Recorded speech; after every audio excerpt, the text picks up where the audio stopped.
हाँ, इसकी number plate भी आपने फैंसी लगाई है, नज़र ही नहीं आ रही। नहीं वो भाई डेकोरेशन का काम शनाख्ती कार्ड नहीं है, इसकी बुक भी नहीं है, हैं? नहीं है, सब कुछ पड़ा हुआ है। किधर भाई पड़ा के हुआ पास पड़ा है? हुआ है। हेलमेट किधर है आपका? मैं भी आया हूँ उसके पास। हेलमेट किधर है आपका? तो अपनी सेफ्टी भी नहीं कर सकते हैं, इस कागजात तो चलो दूर का मामला है। ये मोटरसाइकिल मैं आपका बंद कर रहा हूँ, अगर आप ऑनलाइन चलान पे कर लें तो वेल एंड गुड, नहीं तो मोटरसाइकिल बंद है।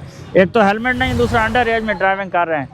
सर हम आए इधर वर्षन लेने। बच्चे आने जाने से हमारा काम नहीं है, हमने वैल्यूएशन देखनी है। एक तो अंडर एज, दूसरे नंबर विदाउट हेलमेट। हेलमेट ना पहनना वैसे हादसा है, सर टूट जाए, आंख टूट जाए, दांत निकल जाए। वो तो अपना है ना, वो हाँ, तो टूटना तो हमने तो बचाना है ना। नाम बताएं आप चलान भी अपना, अपना फायदा उस चीज में। आप अपना नाम बताएं, नाम बताएं।